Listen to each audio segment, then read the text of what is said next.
Assalamualaikum, வணக்கம் மக்களே. Welcome to NaskathAaraRecipes. This is NaskathAara. இன்னைக்கு நம்ம சேனல்ல ஒரு புதுவிதமான ஃபிஷ் கிரேவி பார்க்க போறோம். நம்ம எப்பவுமே யூசுவலா வீட்ல ஃபிஷ் ஃப்ரை பண்ணுவோம், அப்புறம் மீன் குழம்பு பண்ணுவோம். பட் இன்னைக்கு நம்ம டிஃபரண்டா பண்ணலாம்னு சொல்லி ஒரு ஐடியா வந்துச்சு.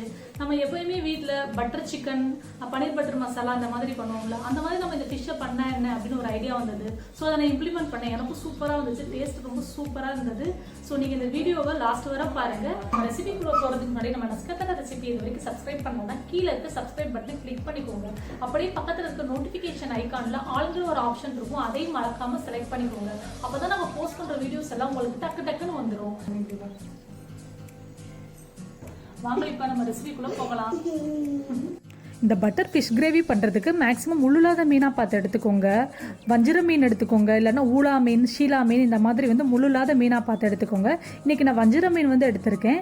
இதை 3 பேர்த்துலேருந்து 4 பேர் தாராளமாக சாப்பிடலாம். ஸ்டெப் 1 ஃபிஷ் ஃப்ரை பண்ண போகிறோம். ஃபஸ்ட்டு 2 டீஸ்பூன் மீன் மசாலா ஆட் பண்ணியிருக்கோம்.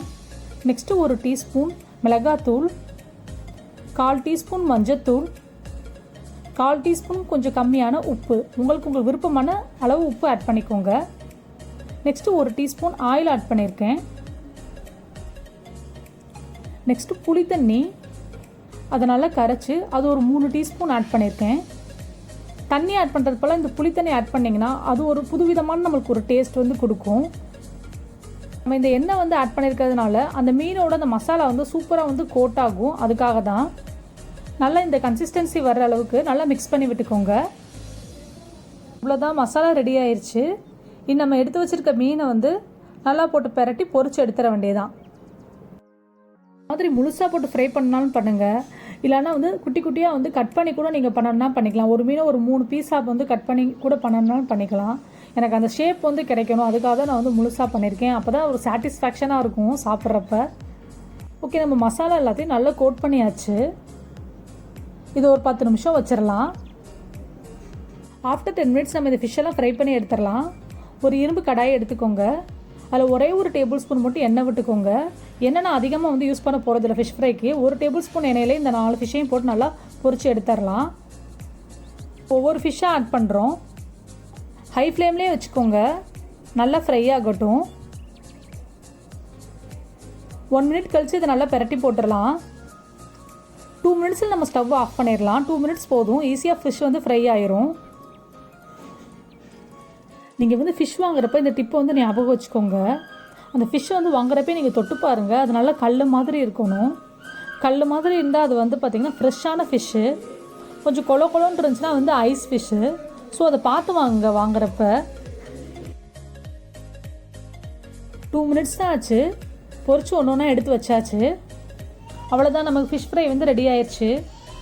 ஸ்டெப் 2 பட்டர் மசாலா ப்ரிப்பரேஷன் பண்ண போகிறோம். ஒரு கடாய் எடுத்துக்கோங்க, மீடியம் ஃப்ளேமில் வச்சுக்கோங்க. அது நல்லா ஹீட் ஆனதுக்கப்புறம் 1 டீஸ்பூன் ஆயில், நெக்ஸ்ட்டு ஒரு சின்ன பீஸ் பட்டர் ஆட் பண்ணிக்கோங்க. ஃபுல்லாக பட்டர் ஆட் பண்ணால் திகட்டும் சாப்பிட்றப்ப. ஸோ லைட்டாக நம்ம அதனால தான் ஆயில் ஆட் பண்ணிக்கிறோம். அந்த எண்ணெயும் பட்டர் நல்லா கொதிச்சு வந்ததுக்கப்புறம் பட்டை, ஏலக்காய், பிரியாணி இலை ஆட் பண்ணிவிட்டு அதையும் நல்லா மிக்ஸ் பண்ணி விட்டுக்கலாம். நெக்ஸ்ட்டு 2 பெரிய வெங்காயத்தை நீளமாக கட் பண்ணி இந்த மாதிரி ஆட் பண்ணிக்கலாம். அதை நல்லா பொன்னிறமாக வர நல்லா வதக்கி விட்டுக்கலாம். பொன்னிறமாக வந்துருச்சு. இதை நம்ம வேறு ஒரு பிளேட்டுக்கு ட்ரான்ஸ்ஃபர் பண்ணிடலாம். 2 தக்காளியை சின்னதாக கட் பண்ணிவிட்டு அதையும் ஆட் பண்ணிடலாம். ஆயில் எதுவும் ஆட் பண்ண தேவையில்லை, நல்லா சாட் பண்ணி விட்டுக்கலாம். ஒரு 30 செகண்ட்ஸ் கழித்து வறுத்த வேர்க்கடலை எடுத்துக்கோங்க. 1 கப்பு, அதாவது 3 டேபிள் ஸ்பூன் வரும், எடுத்துக்கோங்க. அதை போட்டு லைட்டாக மிக்ஸ் பண்ணி வேர்க்கடலைக்கு பதிலாக கேஷ்யூ நட்ஸ் கூட ஆட் பண்ணிக்கலாம், உங்கள் விருப்பத்துக்கு ஏற்ற மாதிரி. ஒரு 1 மினிட் கழித்து ஸ்டவ் ஆஃப் பண்ணிவிட்டு வேறு ஒரு பவுலில் ட்ரான்ஸ்ஃபர் பண்ணிடலாம். சூடெல்லாம் போனதுக்கப்புறம் ஒரு மிக்ஸி ஜாரில் இதை ட்ரான்ஸ்ஃபர் பண்ணிடலாம். ஆனியன் வதக்கி வச்சுருந்தோம் இல்லையா, ஆனியன் அதில் பாதி அளவு மட்டும் ஆட் பண்ணிக்கோங்க. இதில் பாதி இதை அப்படியே வச்சுக்கோங்க. மிக்ஸி ஜாரில் பல்ஸ் மோடில் ஒரு 1 மினிட் மட்டும் கிரைண்ட் பண்ணி எடுத்துக்கோங்க.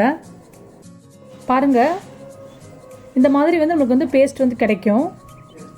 கடாயில் இந்த அளவு பட்டர் ஆட் பண்ணிக்கோங்க. அந்த பட்டர் நல்லா மெல்ட் ஆகிற ஸ்டேஜில் 1 டேபிள் ஸ்பூன் இஞ்சி பூண்டு பேஸ்ட்டு நல்லா மிக்ஸ் பண்ணி விட்டுக்கோங்க. எக்ஸ்ட்ரா கொஞ்சோண்டு ஆயில் ஆட் பண்ணிக்கோங்க. நல்லா இந்த இஞ்சி பூண்டு பேஸ்ட் நல்லா வதங்கினதுக்கப்புறம் 1 டீஸ்பூன் மிளகாத்தூள், 1 டீஸ்பூன் மல்லித்தூள், 1/4 டீஸ்பூன் மஞ்சத்தூள் நல்லா மிக்ஸ் பண்ணி விட்டுக்கலாம். இந்த பச்சை வாசனை போகிற வரை நல்லா மிக்ஸ் பண்ணி விட்டுக்கலாம். நம்ம கிரைண்ட் பண்ணி வச்சு இந்த பேஸ்ட்டை ஆட் பண்ணிக்கலாம். பேஸ்டெல்லாம் ஆட் பண்ணியாச்சு. நெக்ஸ்ட் அந்த மிக்ஸி ஜாரில் கொஞ்சோண்டு தண்ணி ஊற்றிட்டு அதையும் ஆட் பண்ணிக்கலாம். நல்லா மிக்ஸ் பண்ணி விட்டுக்கலாம். இப்போது செகண்ட்ஸ்க்கு அப்புறம் 1/2 ஆனியன் எடுத்து வச்சுருந்தோம் இல்லையா, வதக்கின ஆனியன், அதையும் ஆட் பண்ணிவிட்டு அதையும் நல்லா மிக்ஸ் பண்ணி விட்டுக்கலாம். நெக்ஸ்ட்டு தேவையான அளவு உப்பு ஆட் பண்ணிக்கலாம். நான் 1/4 டீஸ்பூன் உப்பு ஆட் பண்ணுறேன். அதுக்கப்புறம் எனக்கு திக்காக இருக்க மாதிரி இருந்தது, ஸோ இன்னும் கொஞ்சம் தண்ணி ஆட் பண்ணிக்கிறேன் எக்ஸ்ட்ரா.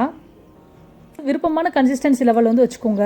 ரொம்ப திக்காக வேணும்னா இந்த மாதிரி வச்சுக்கோங்க, தண்ணியாக வேணும்னா இன்னும் கொஞ்சம் தண்ணி ஆட் பண்ணிக்கோங்க.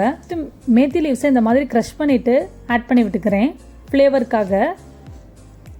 நல்லா மிக்ஸ் பண்ணி விட்டுக்கலாம். இப்போது பட்டர் ஃபிஷ் கிரேவி பண்ண போகிறோம். கொஞ்சம் தூக்கலாக பட்டர் போட்டால் தானே நல்லாயிருக்கும் இந்த ஸ்டேஜில்.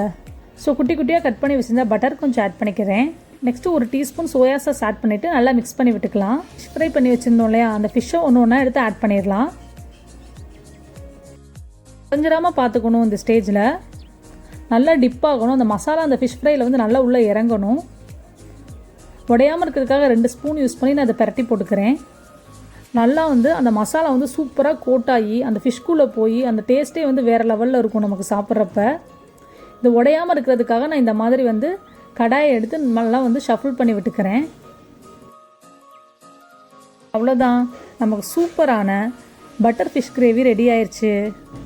இப்போ கொஞ்சம் கார்னிஷிங்காக கொஞ்சோண்டு மல்லி இலையை தூவி விட்டாச்சு. இதை வேறு ஒரு பவுலுக்கு ட்ரான்ஸ்ஃபர் பண்ணிட வேண்டியதான். நான் அந்த மீன் உடையக்கூடாதுன்னு சொல்லி கான்சியஸாக பார்த்து ஒன்று ஒன்றா எடுத்து வச்சுக்கிட்டு இருக்கேன். இப்போது நல்ல வேளை ஒரு மீன் கூட உடையலை, ஒரு உடையை எடுத்து வச்சாச்சு எல்லாத்தையும். இப்போ கொஞ்சம் கார்னிஷிங்காக ஒரு பட்டர் வச்சுட்டு லைட்டாக க்ரீமை வந்து மேலே வந்து ஸ்ப்ரெட் பண்ணி விட்டுற வேண்டியதான். அவ்வளோதான், நமக்கு ரொம்ப ரொம்ப டேஸ்டியான பட்டர் ஃபிஷ் கிரேவி சூப்பராக ரெடி ஆயிடுச்சு. இனி நம்ம போய் சுவையாக சாப்பிட வேண்டியதான். இந்த வீடியோ உங்களுக்கு பிடிச்சிருந்ததுன்னா லைக் பண்ணுங்கள், ஷேர் பண்ணுங்கள். மறக்காமல் நம்ம NaskathAaraRecipesக்கு ரெசிபீஸ்க்கு சப்ஸ்கிரைப் பண்ணுங்கள். அன்டில் தென் மக்களே, நல்லா சாப்பிடுங்க, நல்லதே சாப்பிடுங்க.